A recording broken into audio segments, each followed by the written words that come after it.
पहले सर एक social media पर पेपर का कटिंग आया था, जिसमें लिखा था कि 10 साल बाद आगे आने वाले समय में ये जो ट्रेडिशनल बिजनेस का दुकान है ना, ये बिल्कुल बंद पड़ेगा। तो मैंने इस पर रिसर्च किया कि क्या ये सही बंद पड़ेगा।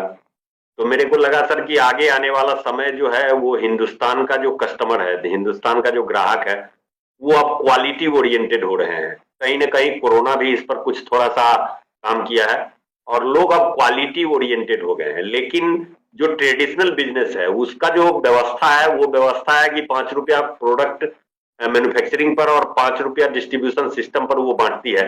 लेकिन हमारा क्या है कॉन्सेप्ट, हमारा कॉन्सेप्ट है कि हम प्रोडक्ट के क्वालिटी पर मैन्युफैक्चरिंग के अलावा डिस्ट्रीब्यूशन का 50% पैसा हम एड करते हैं और फिर वो पैसा जो आधा बचता है वो हम ग्राहकों के बीच बांटते हैं।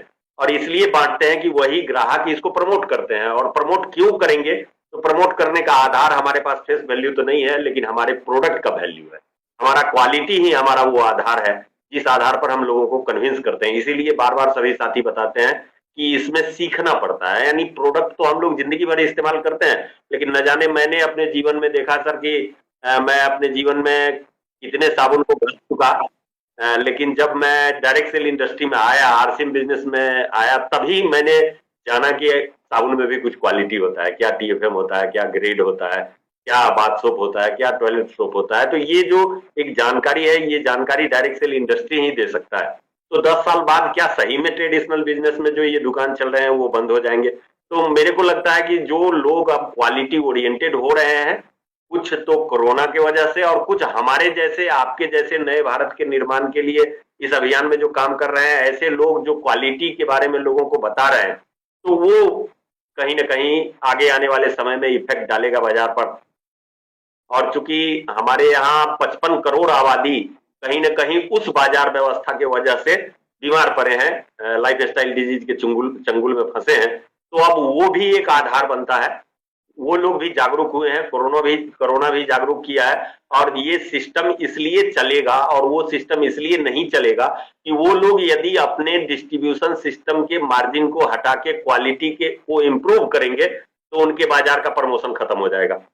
तो वो लोग अपने ही बनाए हुए जाल में खुद फंस के खत्म होने वाले हैं। और आगे आने वाला भविष्य जो है वो बिल्कुल डायरेक्ट सेल इंडस्ट्री का है, क्योंकि हम माउथ मतलब माउथ पब्लिसिटी के माध्यम से क्वालिटी को आधार बना के हम लोगों से बातचीत कर रहे हैं। सुविधा भोगी बाजार व्यवस्था जो ट्रेडिशनल है वो हमारे यहाँ पैसा कमाने का एक जरिया है। क्वालिटी इग्नोर किया जाता है, बड़े बड़े चेहरे को लाकर भ्रामक विज्ञापन कराया जाता है और फिर उसका इफेक्ट जो पड़ा है वो मैक्सिमम लगभग 100 करोड़ की आबादी हमारे यहाँ सर आज के समय में वोटर है, मतलब एक वयस्क नागरिक हमारे यहाँ 100 करोड़ के आसपास हैं। उसमें से तो आधे से ज्यादा आबादी को ले डूबा है वो सिस्टम। तो आगे आने वाले समय में आप देखेंगे कि जैसे हिंदुस्तान का बाजार व्यवस्था बदल रहा है, लोग क्वालिटी ओरिएंटेड हो रहे हैं, ट्रेडिशनल बिजनेस खत्म होने वाला है। और अगर आप थोड़ा सा 1 मिनट का समय यदि आप इस पर ध्यान केंद्रित करें तो हमारे यहाँ जो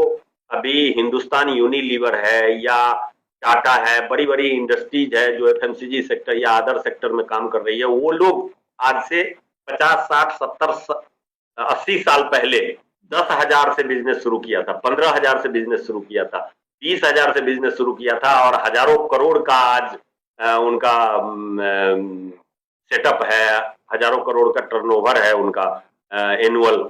तो ऐसा हमारा व्यवस्था है कि हम लोग जो अभी इसमें इनिशियल स्टेज में काम कर रहे हैं, एक बार कल्पना करके देखिए कि जो बाजार व्यवस्था बदल रहा है, जो क्वालिटी ओरिएंटेड लोग हो रहे हैं, नहीं भी होंगे तो हम लोग लगे पड़े हैं ना लाखों लोग समझाने के लिए। तो हम लोग तो हिंदुस्तान को बदल ही देंगे, हम लोग तो नए भारत के निर्माण पर कमर कस ही चुके हैं। तो आगे आने वाले समय में 50 साल बाद यदि 10-20 हजार पूंजी लगा के बहुत सारी हिंदुस्तान की ट्रेडिशनल कंपनियां हजारों करोड़ की बन सकती है, तो हम लोग सौभाग्यशाली हैं कि हम लोग इस इंडस्ट्री के इनिशियल स्टेज में शुरुआती क्षण में है।